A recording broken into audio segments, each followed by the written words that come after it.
Well, what a pleasure it is to have two world legends, Ricky Carmichael and Chad Reed, with us for episode number 2 of Racing Rivals, following on from last week's initial one with Michael Andretti and Paul Tracy. So here we go, from 4 wheels to 2. And when you speak about racing rivals and rivalries, these two hit it off pretty well right at the top of that list.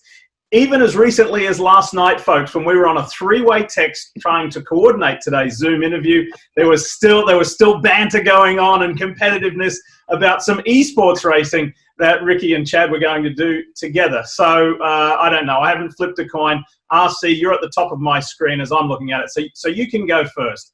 When we talk about rivalries, okay, it's the lifeblood of sport.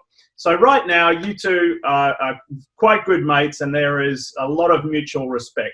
But let's rewind the clock many, many years. When did you first hear about Chad Reed? Yeah, real quick. Well, first of all, there's a ton of mutual respect, and I think that's why we get along so well. We're both extremely tough competitors, and we'll do anything at all costs to win, especially in our prime. But I had heard about Chad, I'd say 98 or so.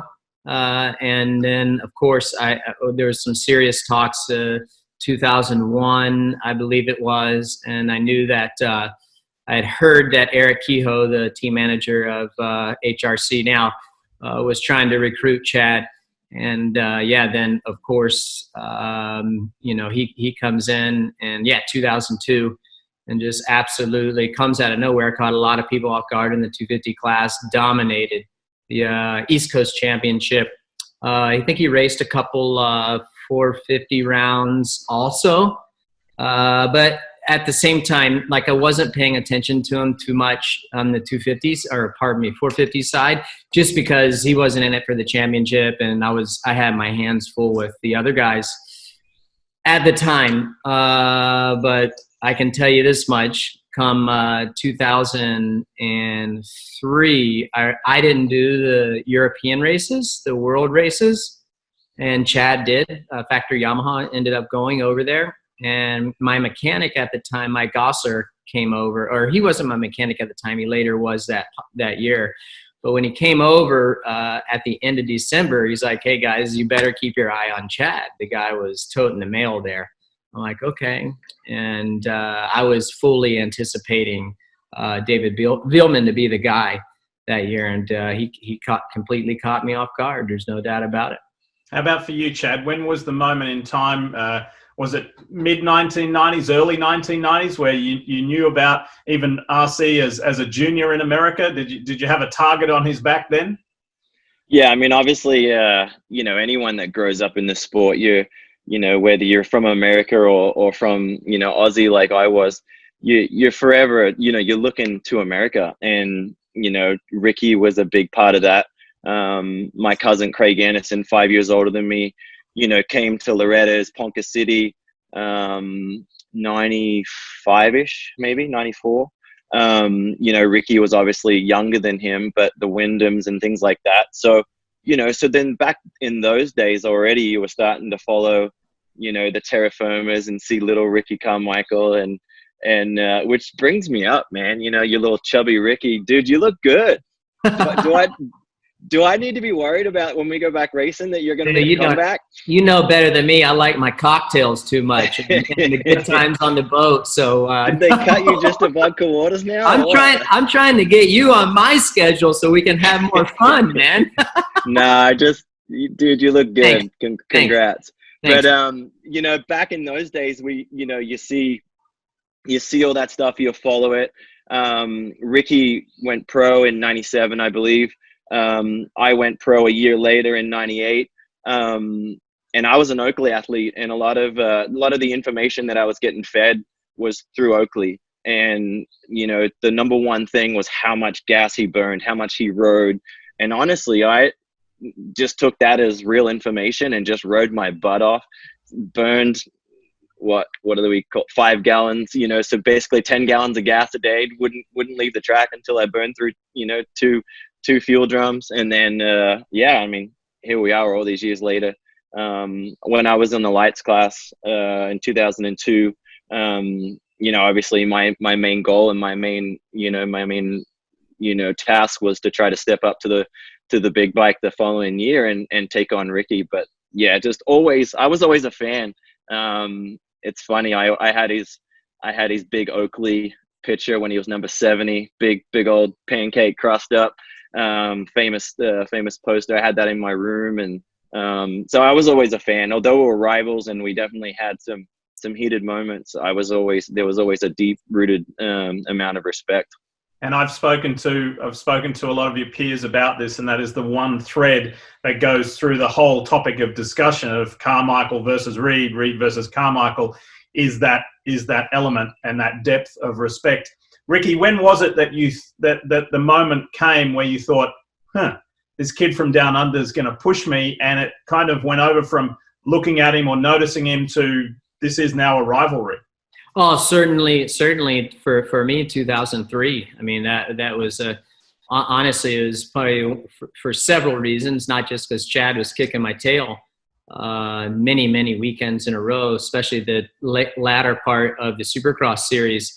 But about after he had bagged 3 to 4 wins, and we got about halfway through the series, and he was just there all the time. You know, he was positioning himself perfectly. And was that annoying? Was it frustrating? Was it aggravating? What was it? Certainly wasn't annoying. I mean, it wasn't aggravating. I just didn't know. I didn't know how to approach it, and I didn't know. The hard thing for me at the time was I thought he was young and he didn't have enough experience. Like, I thought he would toss it away. You know, I was kind of riding on, kind of like what McGrath did with me in 2001. Which unfortunately I did toss it away. No, but not towards the latter part of the season. The later part, it was I was more solid for sure. Yeah, and you know, we had about 5 more races to go, and I just like, well, you know, now I'm gonna have to get second no matter what, because this dude is probably gonna win. He's probably gonna win out. And I think he did. So that's when I noticed it. Like I said, about halfway, about Atlanta time, I'm like, yeah, this dude is for real. And like I said, it just completely caught me off guard, because honestly, I thought that was going to be one of my easier years, because I wasn't anticipating Chad to do what he did by any stretch of the imagination. And I thought that I had Vilman covered. I knew that he was going to be a challenge, but really, you think about it, other than Chad and I, it was just him and me. No discredit to anybody else but the championship. Chad, so, I will say this is we had so much respect for one another. We would do anything we could to win, and we both wanted to win so bad. I don't necessarily think that, I mean, yeah, we had some heated moments. There's no doubt about it, but I think it was the people around us was making the rivalry more unpleasant than it probably should have been, you know, and so that's what kind of made it unfun for me, if you will. Never the racing part I didn't have a problem with. I had a problem with people outside of us. Unfun but fun, because I think that when you rewind to that era, it was Honda versus Yamaha, the 2 biggest rivalries. It was Thor versus Fox, you know, like it was like there was so many things that were like we were opposites, you know, and it just, I don't know, it fueled the fire. Like, it wasn't just me and you going at it. There was so much more involved, you know, like the manufacturers were buying into it, the clothing companies buying into it, the goggle companies buying into it. Like, it just seemed like our whole entourage around us took it to a whole Bridgestone Dunlop, exactly. I liked my position on that one, bud.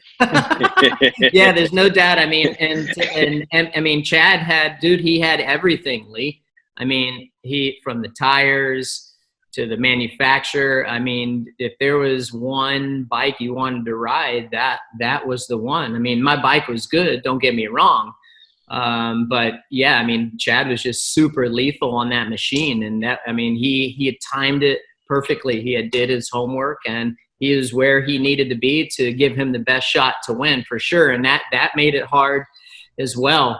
And that for me personally, that was the only thing that wasn't fun, you know, was the outside of the racing part. But eventually we got over it. and we had some nice talks. I'll never forget coming back from some of the outdoor nationals. We'd always be on the same flights till we both started flying private.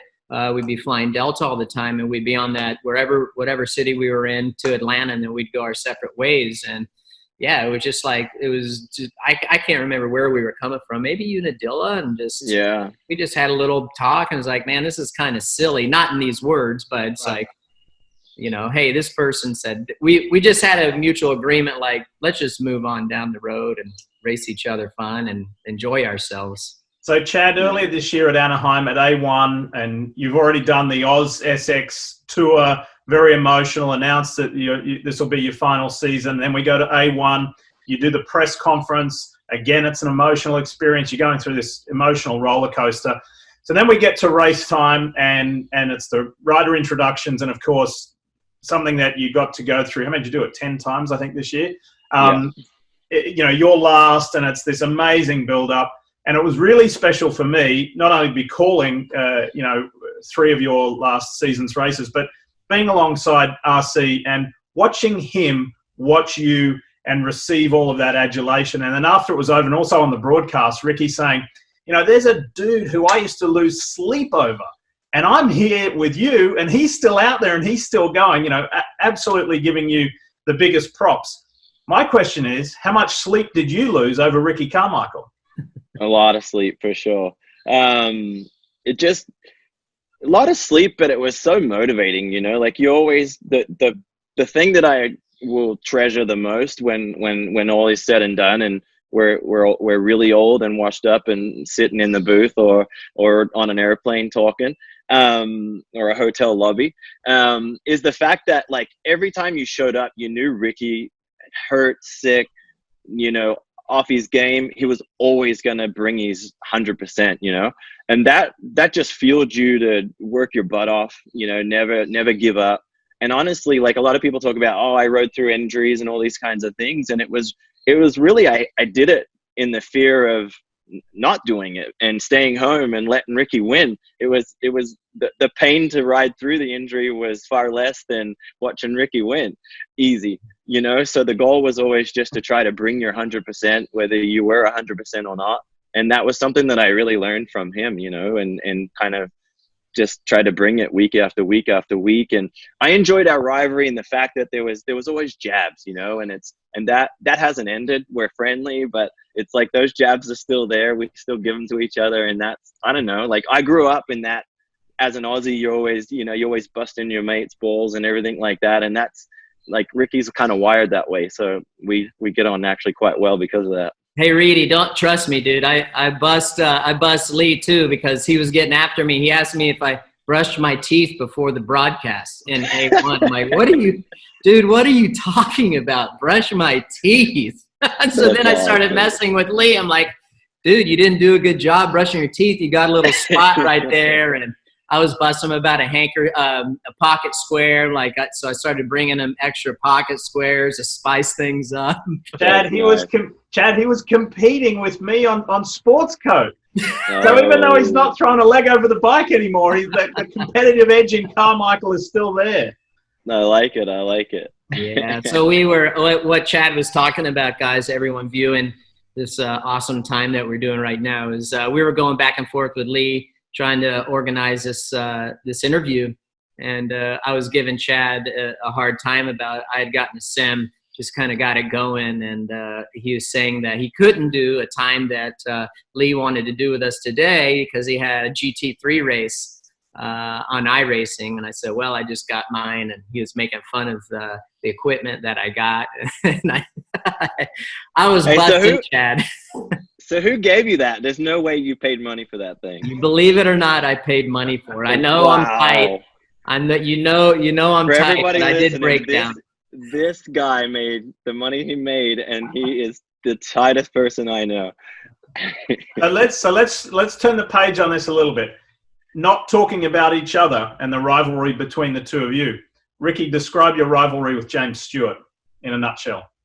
I think the biggest thing for me, why Chad was harder to beat than James, is because you could always you always had a feeling like James was going to to donate 25 points to you some way, somehow, or 16 or 18, whatever that might be. And Chad wasn't that way.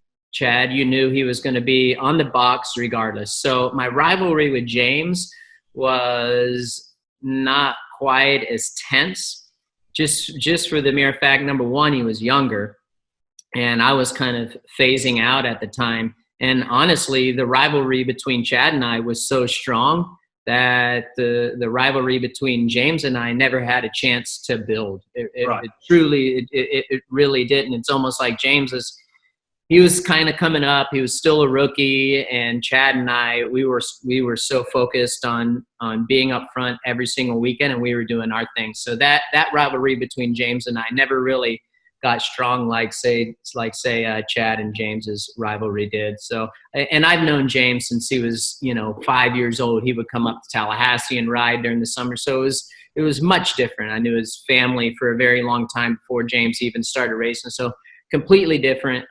We had some awesome battles, no doubt about it.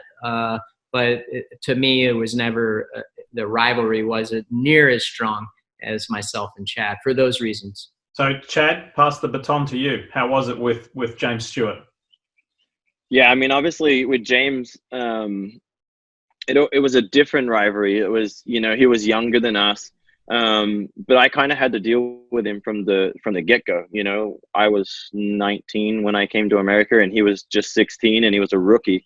I was already a two-time 250 Supercross champion in Australia, second in the World Motocross Championship in Europe, and so kind of like my credentials, I felt like I needed to be a class up, but I was having to be down. And then suddenly I'm having to deal with this 16-year-old phenom that's speed is undoubtedly one of the, maybe the fastest man on the planet, like everybody calls him. And so, but I would say like Ricky, other than, I want to say 97, other than 2007, James always would spot you 10 points here and there, 10 points here or 25 points. It's like you could, even if he rattled off 5-6 races in a row, you kind of like, there was always hope. And that was just, I think, the sheer fact that he was willing to push the limit so high and go so fast and quad, triple, like do things that no one else was willing to do. And so the risk versus reward was always, it was always pretty high.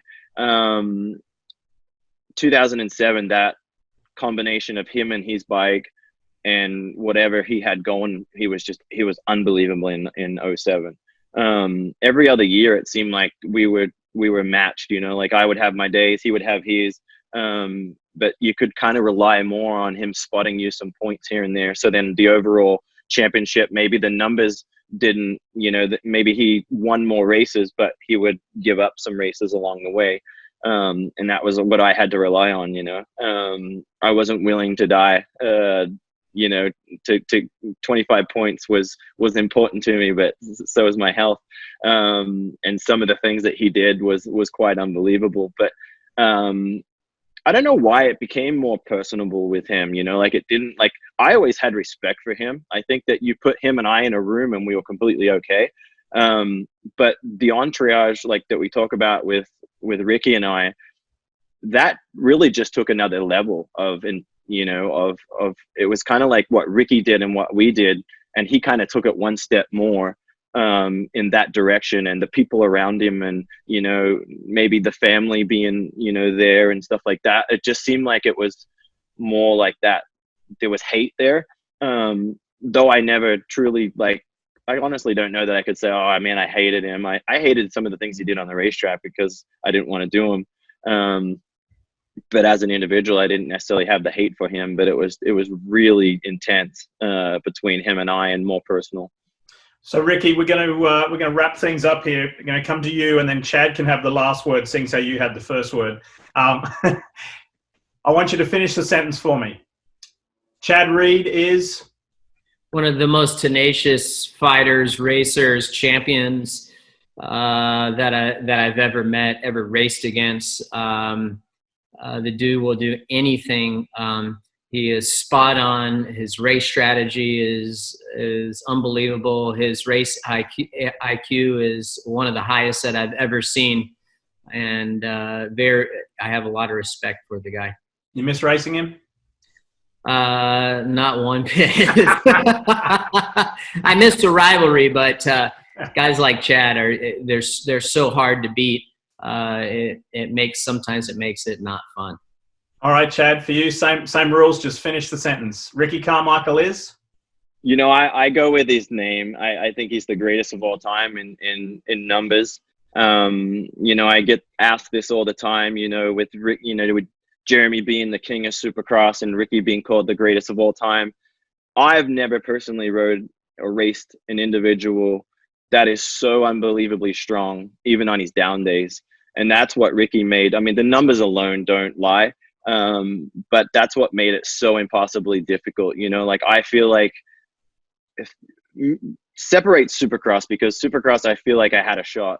Motocross, that dude wasn't just a beast, you know? And I single-handedly hate motocross and wanted a Supercross only contract from 2003 because of Ricky Carmichael. You know, like, he made me hate it. Like, the time and effort and worrying and stressing and working on trying to be faster, fitter, all these crazy things in motocross just to even compete, don't even worry about beating him, was unbelievable. And there's just no current rider, Europe, worldwide, I don't care. I'll go out on a limb and say that Ricky Carmichael stomps anyone in the history of the sport. And then that for me, is the greatest of all time. Well, what a wonderful way. What a wonderful sentiment to wrap this up. Thanks so much for your time, fellas. And we will be watching eagerly as to who does better at this esports GT3 race. Okay. I got a long way. I got a long way to go, bud. Are you really racing tonight? Yeah, I'm going to do a couple weeks. I got to at least get a week of practice under me, dude. So you're not racing tonight? No. I wrecked a lot of equipment last night, boys. That's all I got to say. Thanks, fellas. Good luck. We need to jump in on a session. Let's go. We do. Thanks, Leigh. Thanks, Leigh, for organizing this, man. I appreciate it, buddy. Great stuff. Good to see you, RC. Thank you. Yeah. Get even more Supercross action with NBC Sports Gold. You're going to get everything from race day live to every qualifier and race. It's all live, it's commercial free, and it's on demand. So head to NBCsports.com/Supercross Pass to get yours now.